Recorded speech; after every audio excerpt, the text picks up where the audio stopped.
Baik, kita sambung halaman 68. Tiada poligami dalam Islam. Jadi lelaki tak apa ada lah hari ni. Ya.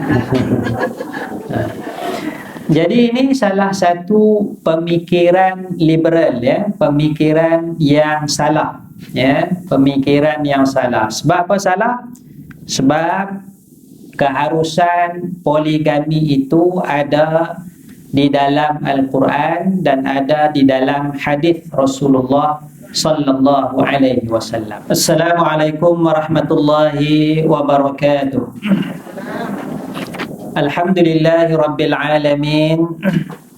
Allahumma salli ala Sayyidina Muhammad wa ala alihi wa sahbihi ajma'in. Subhanaka la ilma lana illa ma 'allamtana innaka antal alimul hakim. Rabbi shrah li sadri wa yassir li amri wahlul 'uqdatam min lisani yafqahu qawli, amma ba'd. Tersambung kat mana? 68 Oh, tiada poligami.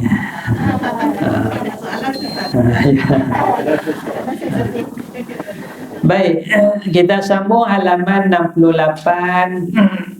Tiada poligami dalam Islam. Jadi lelaki tak apa ada lah hari ni. Ya. Jadi ini salah satu pemikiran liberal, ya, pemikiran yang salah, ya, pemikiran yang salah. Sebab apa salah? Sebab keharusan poligami itu ada di dalam Al-Quran dan ada di dalam hadis Rasulullah sallallahu alaihi wasallam. Baik, kita lihat dulu sedikit sebanyak pemikiran liberal dalam masalah poligami, iaitu mereka menyatakan perkahwinan sebenar dalam Islam ialah monogami.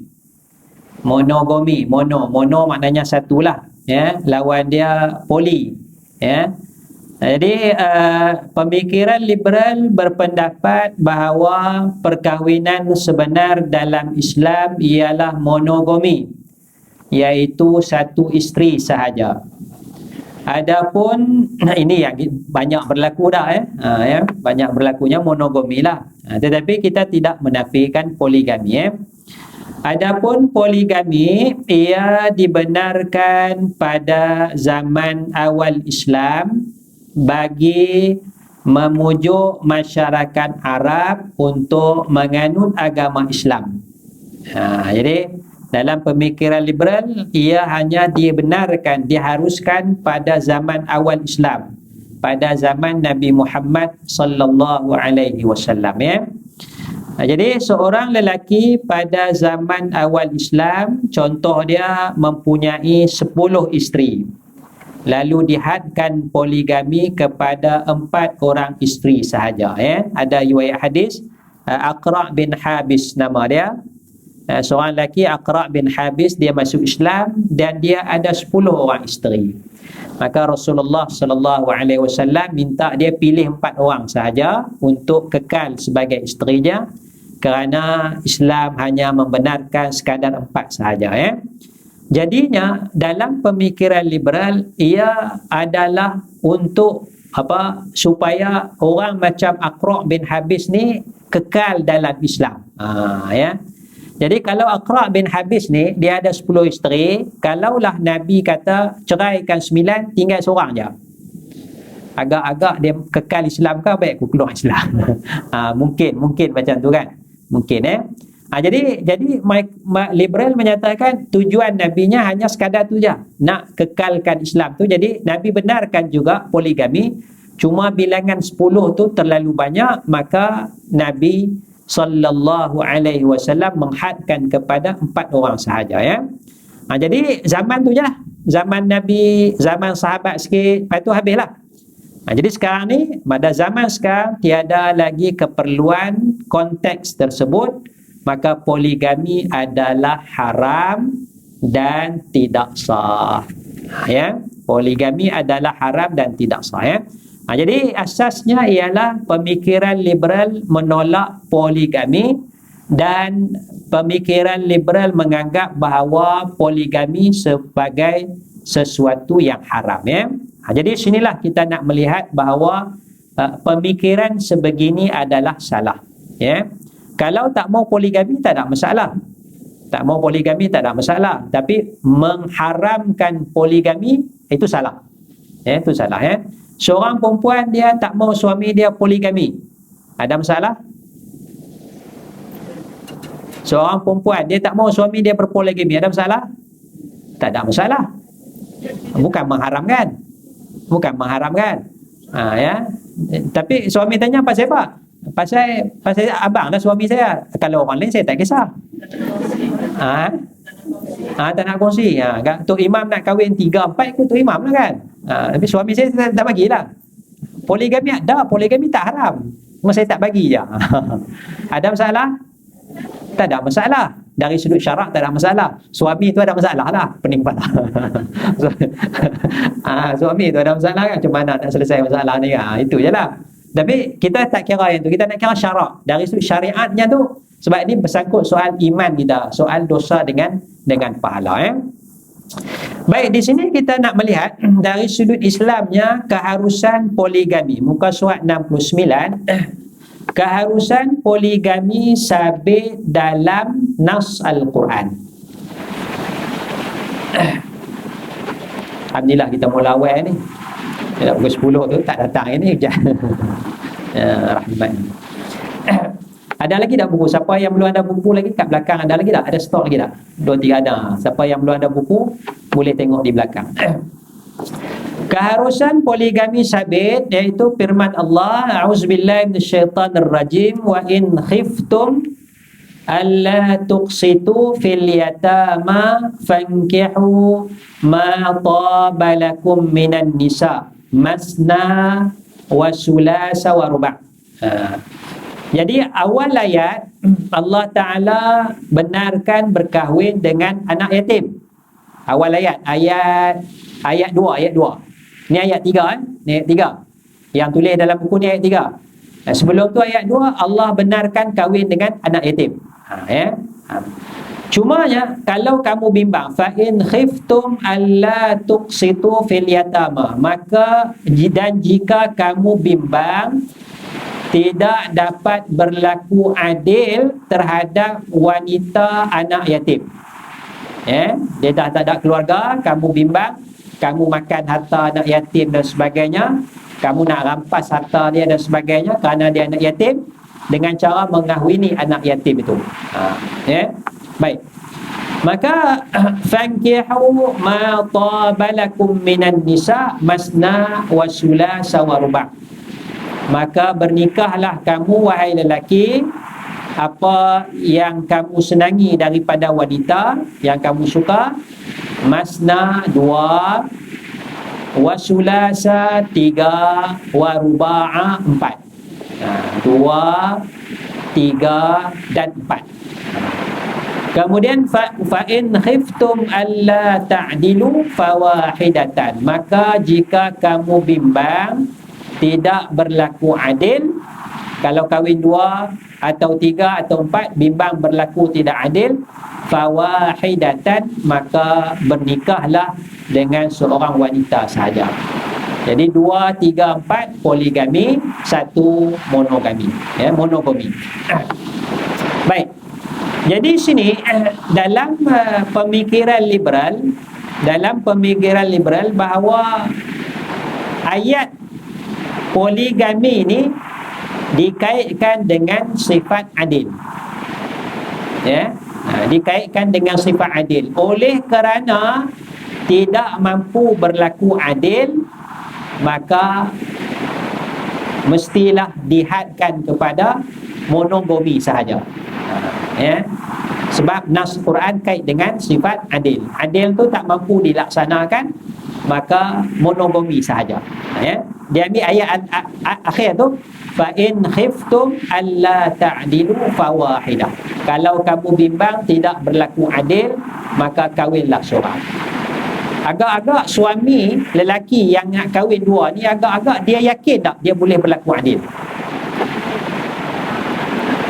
Boleh tak? Agak-agak boleh tak? Ha? Ha?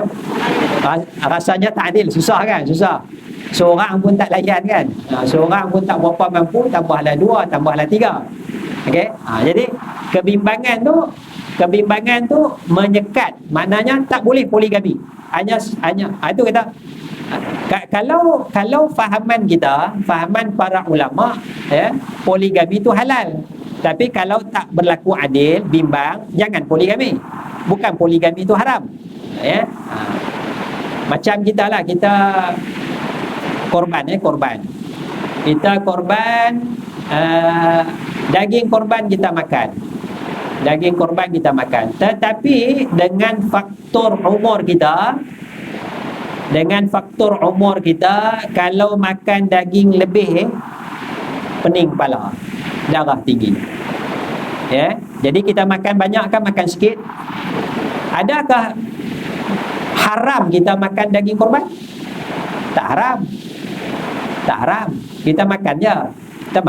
Tetapi oleh kerana bimbang, pening kepala, bimbang darah tinggi naik, maka kita hadkan tanpa kita mengharamkan makan daging korban. Ya, mengharamkan tu tak boleh. Habis kita tak mau makan banyak. Poligami kita tak haramkan. Cuma dalam nak mengamalkan itu, kita kena tengok ada tak keperluan, syarat cukup ke tak cukup. Ya, sama macam kek daging tu. Macam gula lah, gula halal atau haram? Halal. Tapi rasanya ramai tak makan gula ni. Makan sikit, ataupun dia makan gula stevia tu ke, kan? Makan gula yang ni ke. Adakah gula haram? Tak. Tapi kita berjaga-jaga kerana kita bimbang mudarat, ya, tanpa kita mengharamkan gula. Ya, jadi sama aja konsep ni. Poligami itu halal, kita tidak mengharamkan, tetapi bagi orang yang nak mengamalkan tu, dia mampu ataupun tidak. Tapi kalau liberal, pemikiran liberal, dia potong terus, haramkan terus, senang. Itu yang salah tu, mengharamkan sesuatu yang halal. Ya. Baik, kita tengok contoh bandingan. Nas Al-Quran ini adalah umum kepada keharusan poligami. Dengar kah? Okey kah? Dengar. Ia tidak sekadar harus berpoligami kerana bimbang tidak berlaku adil kepada anak yatim. Bukan itu asas dia. Sebab dia sebut tu, wa in khiftum alla tuqsitu fil yatama. Itu prasyarat dia. Ya, kalau kamu bimbang tidak berlaku adil kepada anak yatim, maka nikahlah 2, 3, 4. Jadi adakah itu asasnya? Jadi ia tidak sekadar harus berpoligami kerana bimbang tidak berlaku adil kepada anak yatim, sebagaimana dinyatakan dalam nas Al-Quran di atas. Ya. Kita ambil contoh bandingan, ia sama sebagaimana dalam nas Al-Quran dalam surah Baqarah ayat 187 yang membenarkan hubungan kelamin suami isteri pada malam hari bulan Ramadan. Ya. Jadi ada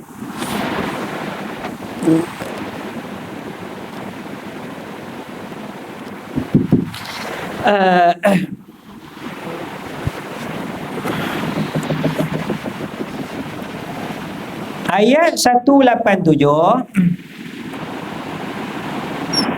Apa nampak?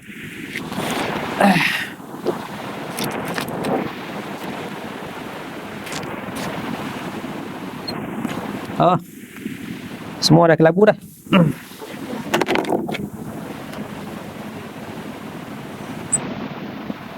Nampak tak?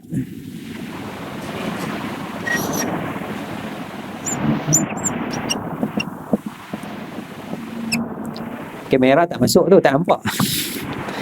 Dia kena whiteboard yang betul.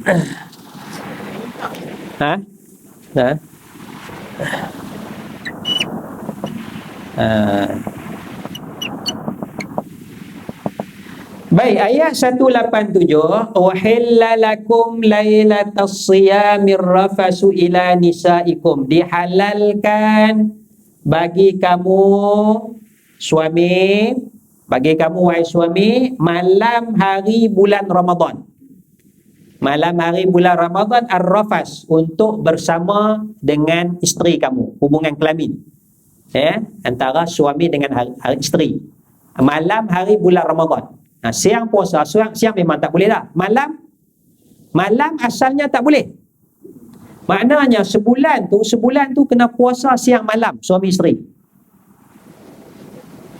Letih tu. Kan? Asalnya Islam tak bagi. Tetapi oleh kerana ada masalah, ada sahabat langgar. Siang dia puasa elok, malam dia tidur bersama dengan isteri dia. Jadi dia mengadu kepada Nabi. Boleh mengadu dengan Nabi, Allah wahyukan malam hari okeylah, malam tak apalah. Dihalalkan bagi kamu malam hari untuk bersama suami isteri. Ya. Uhilla lakum lailatas siyamir rafasu ila nisaikum hunna libasul lakum wa antum libasul. Mereka adalah, isteri itu adalah pakaian bagi kamu, dan kamu pula suami adalah pakaian bagi isteri kamu. Hunna libasul lakum wa antum libasul lahunna. Kemudian kata Allah, alimallahu annakum takhtanuna anfusakum fataba alaikum wa afa ankum fal'ana bashiruhunna. Baik. Allah Ta'ala tahu, alimallah, Allah Ta'ala tahu kamu akan khianat kepada diri kamu. Ya, kamu akan khianat kepada diri kamu, buat kesalahan. Ya, malam hari tak boleh, patutnya bersama suami isteri, tapi kamu dah tak boleh juga, kamu akan buat juga. Allah Ta'ala tahu pengkhianatan itu. Ya, maka Allah Ta'ala halalkan. Ya, Allah Ta'ala kan, fal'an, maka sekarang bersamalah antara suami isteri pada malam hari. Maksudnya, adakah kehalalan bersama suami isteri malam bulan Ramadan tu hanya untuk orang yang bimbang berlaku khianat? Untuk semua. Tapi dalam ni kata, alimallahu annakum kuntum Allah tahu kamu nak khianat. Jadi kalau zahir ayat ni untuk orang yang bimbang je lah. Untuk Tok Imam tak boleh lah, Tok Imam dia selamat. Tok Imam dia maqam tinggi lah, Tok Imam, Tok Bilal. Tok Imam, Tok Bilal tak boleh lah, malam hari pun tak boleh. Patutnya, pasal Tok Imam tak khianat, insyaAllah lah. Tak juga. Jadi zahir ayat ni, hukum ni untuk orang yang khianat je. Orang yang bimbang dia tak boleh tahan nafsu ke apa-apa, bolehlah bersama suami isteri malam. Patutnya zahir ayat. Tapi hukum ni untuk semua sekali. Kemungkinan. Jadi sama juga ayat tu, ya. Kalau kamu bimbang tak berlaku adil kepada anak yatim, kahwin 2, 3, 4. Adakah untuk orang yang tak berlaku adil kepada anak yatim? Tak. Semua sekali lah. Semua sekali. Yang bimbang berlaku tak adil tu punca je. Cerita awalnya macam tu. Ya. Sama ni. Cerita awalnya ada yang tak tahan, dia bersama juga walaupun Allah larang asalnya. Cerita awal. Tapi hukumnya kekal, boleh bersama suami isteri malam hari, tak kisahlah apa keadaan sekalipun. Ada nak kena faham nas Al-Quranul Karim. Jadi ayat kata, kalau kamu bimbang tak berlaku adil pada anak yatim tu, itu cerita awal. Kisah di sebalik Allah nak menghalalkan poligami itu. Kalau tidak, kalau kita faham macam tu, makna ini untuk orang yang tertentu je lah. Orang yang tertentu je lah. Maknanya Tok Imam, Tok Bilal, Ustaz, Tok Guru tak boleh lah. Malam hari kena duduk masjid je lah. Kan? Pasal insyaAllah kot tak khianat kot. Kan? InsyaAllah tak khianat kot. Datuk Imam habis sembahyang tarawih 10.30. Lepas tu tadarus pukul 12 kan. Lepas tu nak kena tengok masjid, simpan masjid, nak balik buat apa lagi. Esok nak tahajud pukul 4. Tok Imam tak boleh lah, tak boleh nak bersama suami isteri. Dah, hukumnya open untuk semua sekali.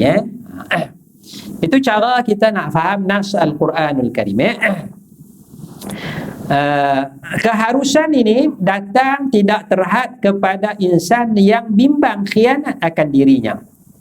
Keharusan bulan Ramadan tu bukan untuk orang khianat dirinya. Oleh sebab itu nas Al-Quran diwahyukan di sebalik sebab. Dia ada sebabnya, qisah, sababul wurud, ataupun sababun nuzul.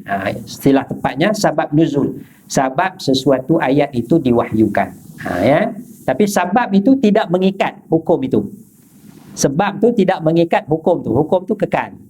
Biasanya macam tu. Baik, kemudian Al-Quran, dari satu sudut Al-Quran satu-satunya kitab suci yang menyebut perkahwinan dengan seorang isteri sahaja. Itu fawahidah tu. Fawahidah tu. Maknanya hanya Al-Quran sahaja kitab suci, kitab agama yang menyebut perkahwinan dengan seorang isteri sahaja. Di mana amalan berpoligami tanpa had bilangan sedang diamalkan secara meluas. Islam menongkah arus ketika itu. Tidak ada had ketika itu. Bahkan ketika itu tidak ada had poligami. Kemudian anak boleh kahwin dengan mak tiri lepas bapa dia mati. Mak tiri itu diwarisi, anak boleh kahwin dengan mak tiri. Kalau anak tu tak mau, anak tu boleh jual mak tiri dia kepada orang lain. Itu zaman tu. Zaman tu Jadi Islam menghadkan, Islam benarkan 2, 3, 4, tapi Islam juga menyatakan fawahidatan. Kahwin seorang saja. Kerana dalam sejarah sebelum Islam ada lelaki yang mempunyai 10 isteri, dan ada catatan bahawa pembesar atau maharaja seluruh dunia mempunyai puluhan bahkan ratusan isteri. Maharaja Cina ada berapa? Maharaja Cina boleh cari tengok, dia ada berapa bilik? Ada 3,000 bilik ke? Setiap bilik tu dia letakkan gundik-gundik dia. Jadi dia nak gilir 3,000 tu berapa tahun nak habis tu? Dia nak tahu. Jadi orang marah kat Islam kenapa Nabi Muhammad kahwin lebih pada 4 ke 10. Dia tak tengok maharaja pembesar yang sampai ratus-ratus beribu kan. Maknanya Rasulullah lebih baik kerana Rasulullah berkahwin, bernikah dan ada had dia. Taklah sampai ratus-ratus kan. Jadi kalau nak salahkan Rasulullah, kena tengok juga salahkan orang lain. Tapi tak boleh nak salahkan Rasulullah sebab itu suasana zaman tersebut.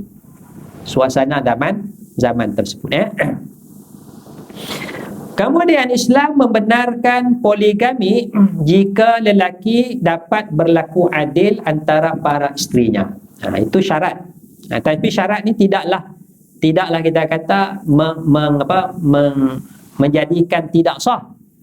Maknanya kalau tak adil tak sah kahwin, kalau adil baru sah. Tidaklah. Dia syarat. Jika bimbang, dia masalah bimbang sebab dia tak kahwin lagi, macam mana dia nak tahu adil tak adil? Bimbang. Di sinilah peranan isteri ni. Isteri ni nak bagi kebenaran perakuan ni. Suami saya selama kami kahwin ni memang tak adil. Belanja dapur pun bagi seminggu RM30. Tak cukup seminggu. Anak 7-8 orang dia bagi RM30 je. Pandai-pandai lah. Syukur dia kata. Kan? Apa lagi? Pakaian saya baju raya tak pernah beli. Baju anak-anak dia tak pernah beli. Semua saya beli. Suami saya tak pernah beli pun. Apa lagi? Kalau makan luar kedai-kedai, saya yang kena bayar. Suami saya seropok je. Lepas makan dia cari lepas seropok. Jadi isteri nak peraku sama ada suami dia layak atau tidak. Nampak gaya tak layak lah. Seorang pun tak apa nak layak. Tambahlah 2. Bagi seminggu RM30. Kalau kahwin 2 tinggal RM15. Contoh kan. Contoh kita tengok nak halang tu ada alas. Perangai yang seterusnya. Jadi tindakan suami yang tidak adil adalah berdosa namun ia tidak menafikan keabsahan poligami. Ya, sikap suami yang tidak adil terhadap isteri bukan sekadar dalam keadaan berpoligami, tetapi terdapat juga suami yang tidak adil walaupun hanya dengan seorang isteri. Ada juga ya. Baik, jadi kita nak halang. Ada contoh dia, perenggan bawah tu muka surat 69. Nabi SAW sendiri pernah tidak membenarkan Sayyidina Ali bin Abi Talib berpoligami. Nabi tak bagi Sayyidina Ali. Orang minang Sayyidina Ali sebab orang nak berbisan, nak jadikan Sayyidina Ali ni menantu. Kan? Kabilah-kabilah tu. Tapi Nabi tak benarkan. Sebab apa? Selagi mana Sayyidatina Fatimah radhiyallahu anha masih hidup. Pasal Fatimah tu adalah sebahagian daripada Nabi Muhammad sallallahu alaihi wasallam. Kalau Sayyidina Ali kahwin dua nanti, kalaulah Fatimah sedih, kecil hati, dia akan mengecilkan hati Rasulullah sallallahu alaihi wasallam. Jadi Nabi tak bagi Sayyidina Ali kahwin selagi mana Fatimah radhiyallahu anha masih hidup. Jadi adakah Nabi mengharamkan poligami? Tidak. Nabi kawan. Sahabat lain nak kahwinlah. Tapi Ali tak boleh. Ali tak boleh selagi mana Fatimah masih hidup. Jadi oleh kerana itu Sayyidina Ali berpoligami selepas daripada kewafatan Sayyidatina Fatimah. Jadi situ ada asas mana tindakan Nabi sallallahu alaihi wasallam memberi ruang kawalan terhadap poligami demi kebaikan bersama. Bolehlah kita nak kawal. Ya, boleh kita nak kawal kerana tindakan Nabi sallallahu alaihi wasallam. Bukan haram, bukan mengharam, mengawal. Mengawal, tak makan gula banyak, mengawal pengambilan gula. Bukan mengharamkan gula. Jadi kita kawal, kita kawal. Ya, contoh dalam Al-Quran, kalau kita tengok masalah mengharamkan ni, kalau kita tengok dalam Al-Quran, dalam surah At-Tahrim, Allah Ta'ala sebut, Ya ayyuhan Nabi, Ya ayyuhan Nabiyu, lima tuharrimu ma ahallallahu laka tabtaghi marda ta'azwajika. Dalam surah Tahrim Allah Ta'ala sebut wahai Nabi, ya ayyuhan Nabi, wahai Nabi Muhammad sallallahu alaihi wasallam.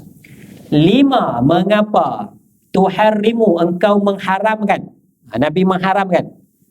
Nabi haramkan apa? Benda ahallallahu laka, yang Allah halalkan bagi kamu. Kenapa engkau mengharamkan benda yang Allah halalkan bagi kamu? Pasal apa Nabi haramkan? Tabtaghi marda ta'azwaj, kerana kamu mencari redha pasangan kamu. Nabi haramkan satu benda yang halal kerana nak mengharapkan redha isteri Nabi. Apa kisah dia? Kisah dia, Nabi pergi rumah isteri A, Nabi minum madu. Lepas Nabi minum madu tu mungkin ada kesan-kesan sikit. Nabi balik ke rumah isteri B. Isteri B tengok ada minuman madu tu, dia macam menyindir lah sikit kot. Menyindir suami dia, bukan sindir Nabi. Dia tak ada sindir Nabi kan. Tapi suami dia tu, Nabi tu suami dia.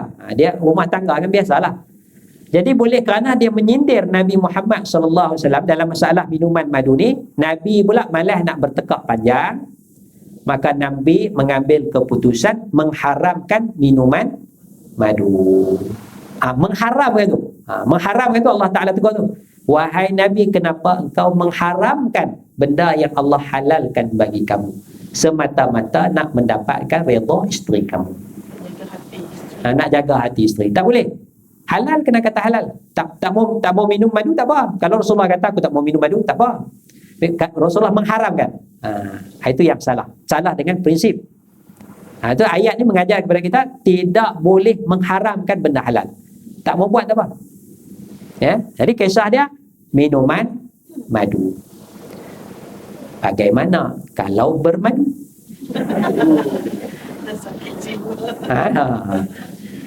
Mana madu halal, bermadu pun halal. Allah tegur Nabi kerana mengharamkan madu. Kalau kita mengharamkan suami kita bermadu, salah. Mengharam. Kalau kita menghalang, tak salah. Tak salah dari sudut syarak lah. Kita kata kita salah lah. Ya, suami kan kata kita salah lah. Tapi dari sudut syarak tak salah. Kita menghalang, bukan haram. Itu kita nak jaga dari sudut syaraknya. Ya.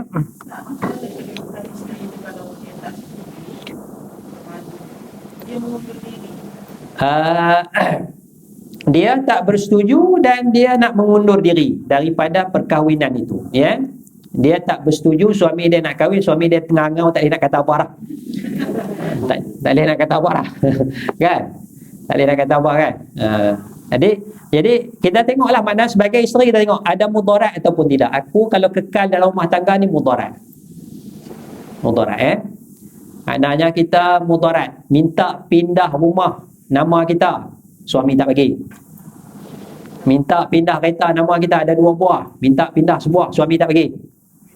Duit dalam bank transfer separuh, suami tak mau. Jadi tak selamat dah kita ni. Tak selamat dah ni. Kan? Jadi kita pun suami kita selama hidup 15 tahun 20 tahun ni memang tak adil lah. Tak adil lah. Jadi harap adakah lepas dia kahwin 2 ni dia akan berlaku adil? Jom panggang dari bara lah kan. Seorang pun selama kita ni pun kita berendam air mata kan. Jadi kalau kita rasa dah tak sesuai, sesuai mana kita nak mengundur diri, tak salah. Ada sebab. Ada sebab. Ada sebab. Tak salah lah kita mengundur diri. Tak, mana kita meminta cerai itu dengan sebab yang dibenarkan. Bukan kita menolak poligami tak. Tapi kita bimbang berlaku kezaliman, berlaku benda yang mudarat lebih besar lagi. Ya. Boleh lah. Boleh ya.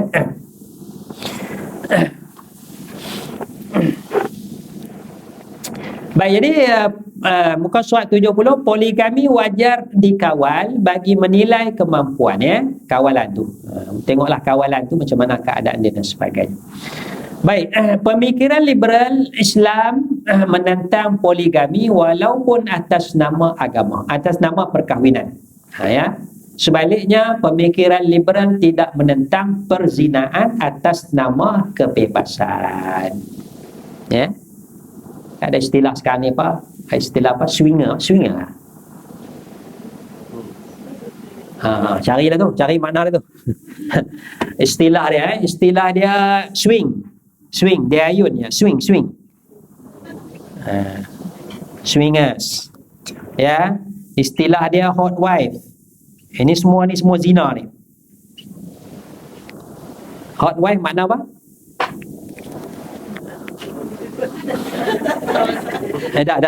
Terjemahan dia.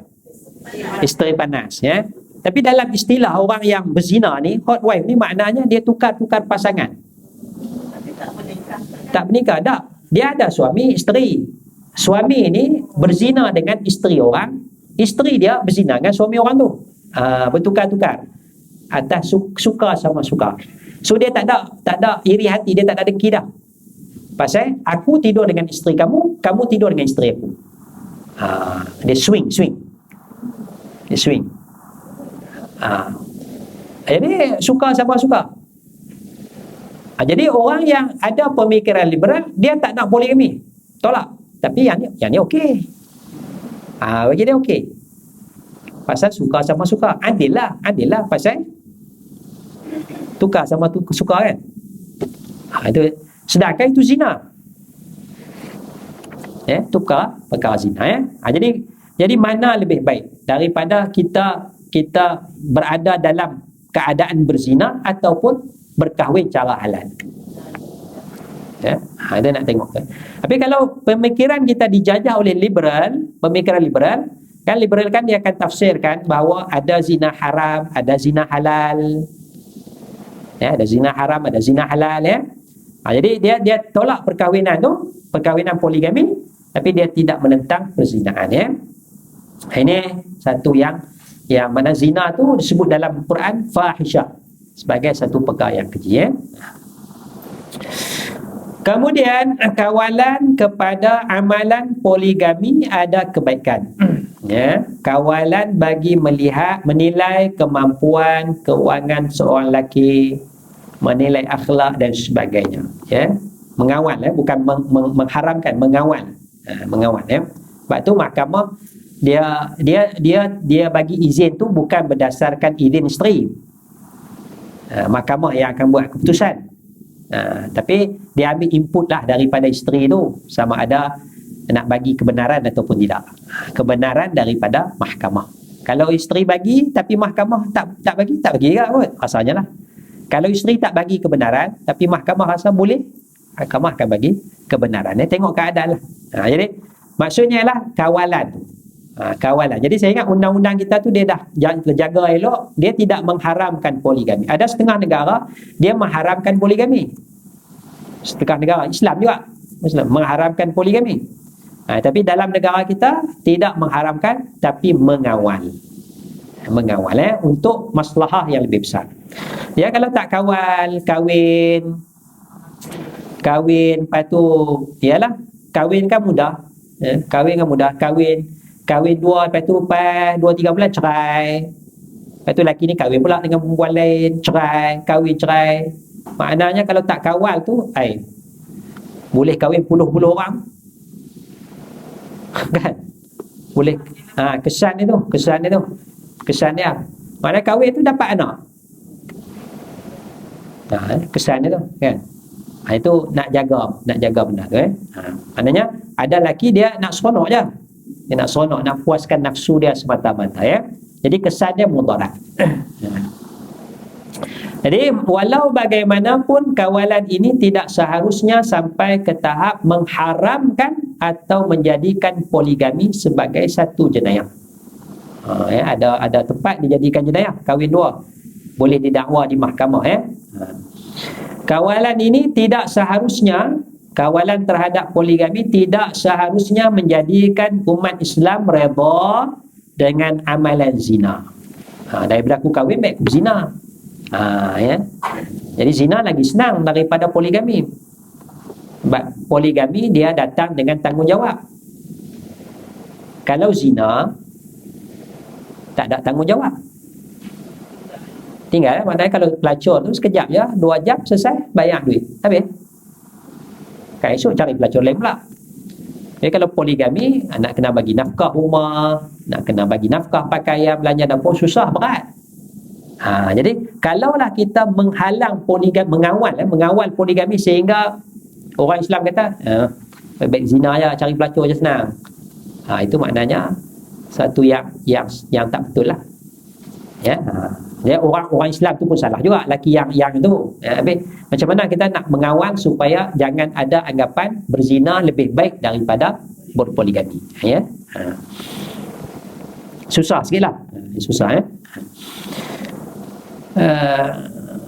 Kawalan terhadap poligami tidaklah menjadikan perkahwinan poligami tidak sah jika tidak menurut undang-undang pentadbiran hukum syarak. Ya, kerana rukun nikah cukup. Cuma dia tak dapat kebenaran mahkamah syarak, ya. Mahkamah syariah, sah nikah, ya. Cuma nak tengok pastikan rukun dia cukup. Kadang-kadang rukun tak cukup, nampak macam rukun cukup. Misalnya wali dia tak sampai 2 marhalah. Dia nak pakai wali hakim tapi tak sampai 2 marhalah. Ya. Atau wali hakim tu tak dapat kebenaran kuasa. Atau wali itu di luar kuasa dia. Wali itu daripada Patani, dia import masuk wali itu, masuk ke Kuala Lumpur, terus akad nikah. Wali hakim sana, dia ada kuasa kat sana aja, di Patani je, dia tak ada kuasa sini. Tak sah lah. Pasal wali tak cukup.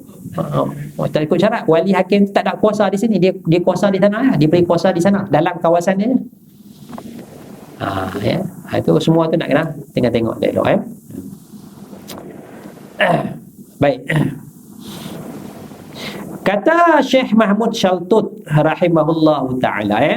Kita tengok pandangan Syekhul Azhar Mahmud Shaltut, ya. Dia dah kritik dah.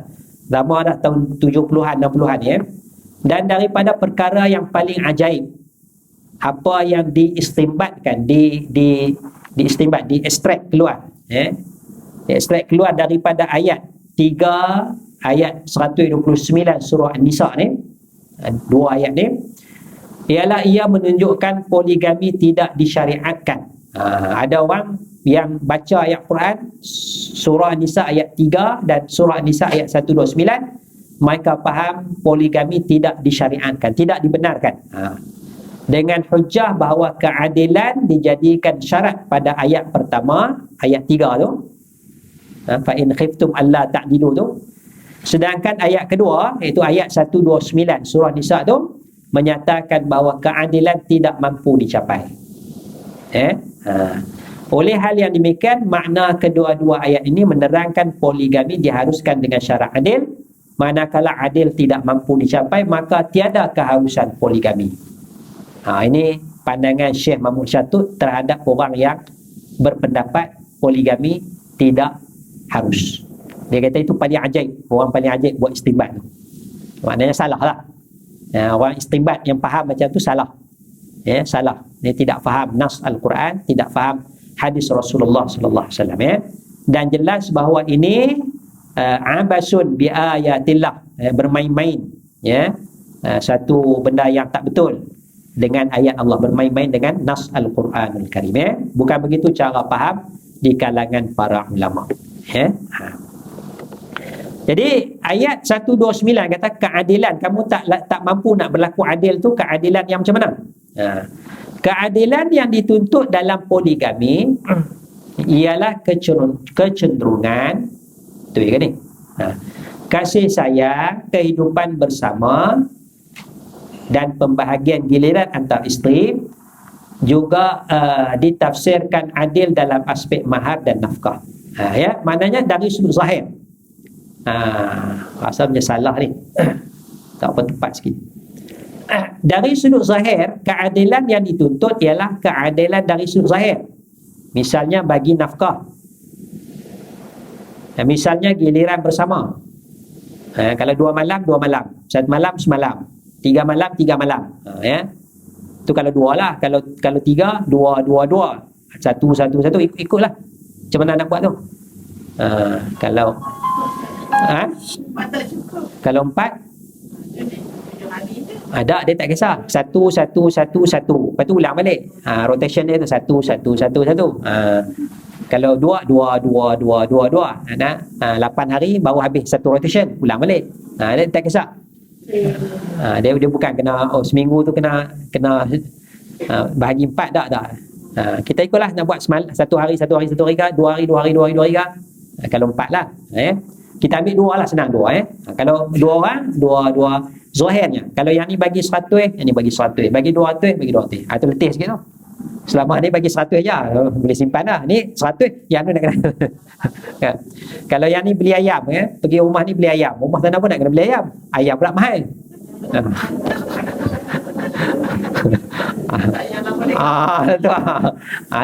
Dah nak. Dah laki nak sanggup. Lawatan Nabi sanggup aku renangnya. Masa dia tengah hangau tu dia tak kisah. Lepas dia kahwin sebulan 2 tu dia kata baru dia menyelesai, dia kata. Baru dia menyelesai. Masa tu kalau kita isteri tahu kita dah bagi tahu dah. Bagi tahu dah. Kan? Tak ada batu beban apa? Tak apa? Tak ada beban, batu digalas. Patah tu tak ada beban, batu digalas. Jadi masa tu kita kata lah balik ke dia. Dia nak berulang tu pun penat dah tu. Nak berulang nak. Masa dia tengah hangau tu dia tak kisah, dekat je. Kan? Katalah yang kedua tu duduk serban, dia duduk sini serban nak berulang ni.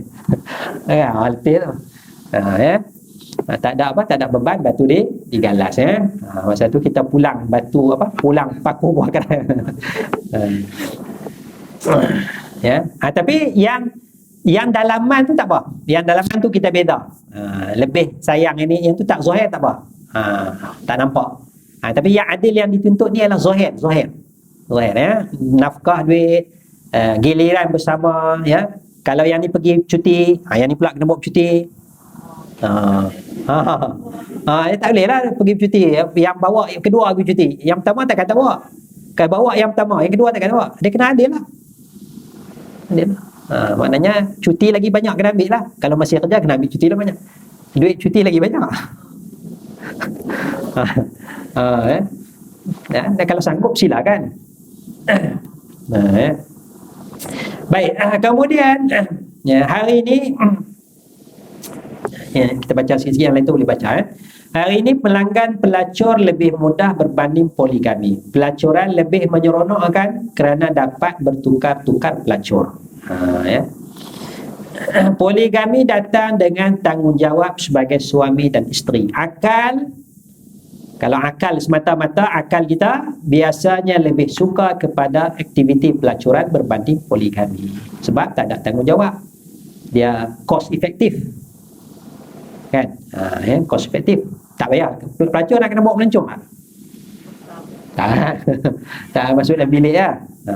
Jadi akal dia akan kata lebih baik kita melanggan pelacur.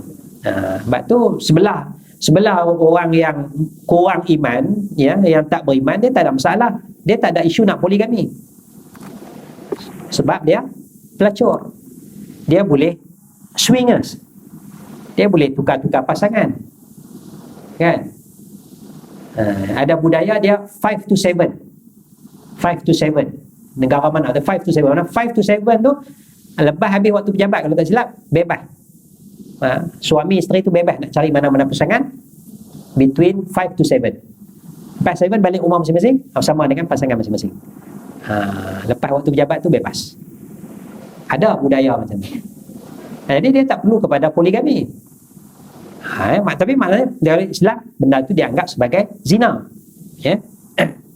Jadi kalaulah kita orang Islam ambil budaya berzina, ambil budaya pelacuran, ambil budaya 5 to 7, ambil budaya swinger ni, hot wife dan sebagainya, makna kita mengundang kemurkaan Allah, melakukan perkara yang keji berbanding perkara yang halal. Jadi institusi keluarga hancur dalam pelacuran, penyakit kelamin. Tiada, wanita yang pelacur tu tiada hak sebagai isteri. Anak hasil pelacuran, anak yang tidak diketahui bapanya. Sebaliknya Islam membenarkan poligami dengan tanggungjawab sebagai suami isteri. Contoh bandingan poligami tidak didorong oleh nafsu seks semata-mata, tetapi kerana kasih sayang, iffah, iaitu memelihara diri daripada melakukan maksiat ataupun pembelaan terhadap wanita. Itu asasnya. Iffah. Kadang-kadang ada wanita yang ialah suami dia mati muda ke, ataupun dia bercerai, muda lagi, umur 30, pejabat, orang tu kacau dan sebagainya kan. Jadi kalau dia berkahwin, walaupun dia berpoligami, orang tak kacau dah. Dia nak menjaga iffah, jaga kehormatan dirinya. Kadang-kadang bila dia status janda tu, ibu tunggal tu, orang tu kata kan orang nak kawan dengan dia pun dia datang tu. Mana yang ada suami ni. Jadi dia tak aman hidup dalam masyarakat. Tak aman. Jadi macam mana? Sekurang-kurangnya dia ada suami. Walaupun dia isteri kedua, ketiga, tapi status dia tu. Orang yang tak kacau dah, tak kata apa dah. Dia tak kacau dah suami kita sebab dia ada suami ke. Itu ada tujuan poligami tu. Tapi kalau pelacuran, dia tak ada benda-benda ni, dia hanya nafsu syahwat semata-mata. Melampiaskan nafsu syahwat. Poligami ini sifat takwa menjadikan seseorang tidak menggunakan ruang pelacuran atau pernikahan yang haram seperti nikah mut'ah. Poligami.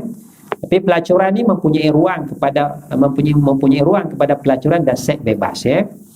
Poligami terhad, muka surat 72 dia terhad, dia ada limit sampai 4 orang. Pelacuran tidak terhad. Pelacuran tidak terhad. Kemudian dalam poligami ada komitmen sebagai suami isteri. Ini yang berat ni. Komitmen. Dalam pelacuran tiada komitmen. Senang Dalam poligami wanita mempunyai hak sebagai isteri.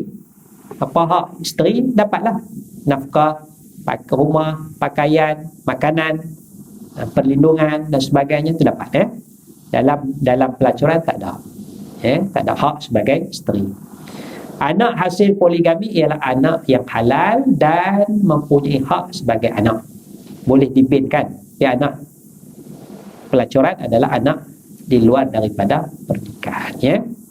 Jadi sinilah maknanya kita nak faham bahawa kita tidak sama sekali mengharamkan poligami, cuma kita mungkin mengawal, ya, mengawal kerana kita bimbang mudarat lebih besar daripada poligami itu. Berbeza dengan orang yang ada pemikiran liberal, mereka cuba mengharamkan poligami dan sebagai alternatifnya ialah perzinaan, ya, perzinaan. Mereka tak kisah pun berzina. Tapi poligami itu satu isu yang besar bagi orang pemikiran liberal ni, tapi mereka memandang halal perzinaan itu. Ini sesuatu yang bercanggah dengan syarak, ya. Ada soalan? Kata ada soalan apa lagi? Banyak pasal poligami. Ya. Ya.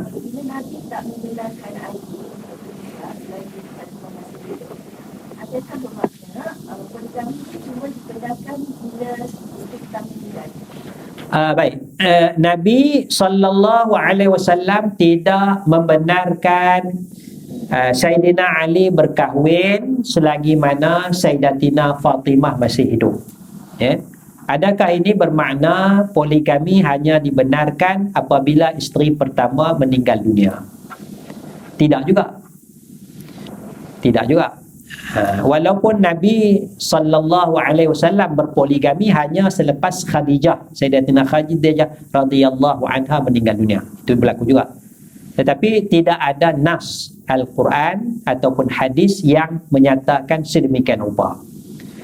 Cuma Nabi sebut dalam hadisnya, Nabi larang Sayyidina Ali itu kerana Fatimah itu adalah sebahagian daripada aku. Sebahagian daripada aku, ya. Jadi kalaulah kita nak menghalang poligami, kita kena guna pak mentua kita lah, ya. Pak mentua kita lah. Kita sebagai perempuan, pak mentua, pak ni pun abah kita kan, ni abang nak kahwin orang lagi ni kan. Kan minta pak nasihat sikit kan, kan dia dengar lah cakap ayah dia kan, kan. Bolehlah kita guna kuasa tu, gunakan peruntukan tu kan, boleh. Tapi tidak menjadi syarat. Tidak menjadi syarat mesti mati isteri yang pertama dulu, ya. Tidak menjadi syarat, ya. Sebab sahabat beramal tidak dilarang oleh Nabi. Ada isteri lagi, isteri pertama, kahwin lagi dan sebagainya, ya.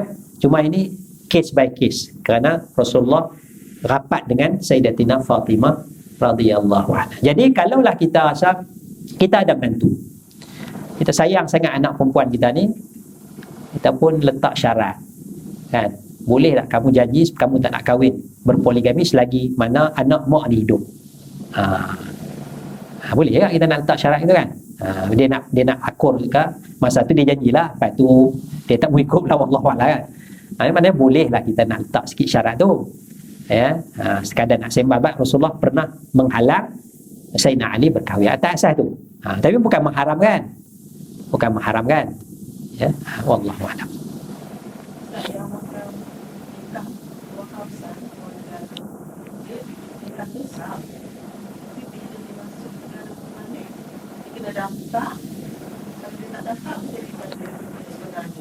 Baik, pendaftaran pernikahan tu dari sudut pentadbiran, ya, dari sudut pentadbiran supaya ada rekod, ada undang-undang.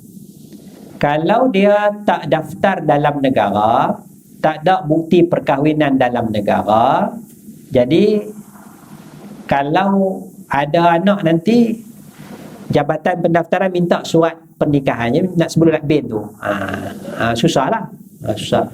Kalaulah berlaku kematian, nak bahagi harta pusaka, ya, isteri dapat, tiba mana surat nikah? Tak ada. Kami menikah luar negara, tak ada surat.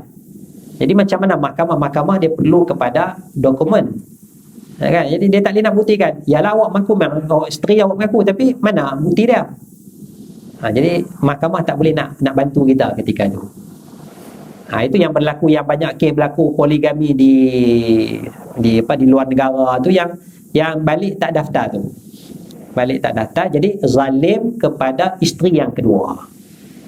Kalau dia ada anak tu tak boleh daftar. Bila tak boleh daftar, tak boleh masuk sekolah, kan? Itu kalau mati suami ni, dia tak boleh terima harta pusaka, tak boleh menuntut kan. Jadi dia selai sepinggang. Jadi ialah kalau tak ada anak tak apalah. Dia ada anak tak boleh nak sekolah. Ya, tak boleh nak sekolah, tidak ada rekod contohnya. Itu maknanya mudarat. Jadi bagi yang nak berpoligami tu kena fikir kesan itu. Kesannya. Jadi sebaiknya ikut salurannya. Ikut salurannya, ya, ikut salurannya. Dia ada konsep buat dulu minta maaf. Buat dulu minta maaf ada. Ada juga. Ada yang minta dulu baru buat. Minta dulu baru buat lambatlah. Kan? Buat dulu minta maaf itu cepat.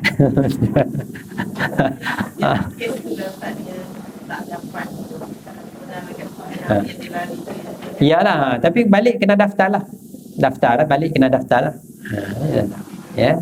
Mana kalau ada kawan-kawan kita yang macam tu nasihat supaya daftar. Kesian kepada pasangan yang baru tu, dan kesian kalau ada anak tu tak daftarkan. Kesianlah budak tu kan. Jangan kesian. Kena kita kalaulah berlaku kepada kita, suami kita buat perangai macam tu maknanya anak perempuan tu anak suami kita lah kan. Kita kena tolonglah. Suruh daftar. Kesian kat budak ni. Jangan kita berlaku zalim. Biarlah budak kahwin tak daftar, anak tu tak payah sekolah, senang jadi bodoh belakang. Jangan kita berlaku zalim. Budak tu tak bersalah. Budak tu tak bersalah. Budak tu tak bersalah, kita kena tolong selesaikan. Paksa suami kita, abang kahwin tak daftar ni, kena daftar. Kan? Masa dulu memang kita tak bagi, tapi dah kahwin nak buat macam mana? Minta dia daftarkan supaya selesaikan. Tapi minta syarat lah, minta pindah lah. Masa tu dia tak tahu apa angau dah, minta dah pindah duit. Masa dulu kita minta pindah dia tak bagi, masa tengah angau tu dia tak bagi. Sekarang ni dah tak angau dah, kita masa tu minta pindah duit, daftar, pindah duit, pindah tanah, pindah rumah kan. Daftar. Allahuakbar. Baik, kita berhenti setakat tu. Wallahu a'la wa a'lamu bis-shawab. Subhanakallahumma bihamdik, asyhadu an la ilaha illa anta, astaghfiruka wa atubu ilaik. Assalamualaikum warahmatullahi wabarakatuh.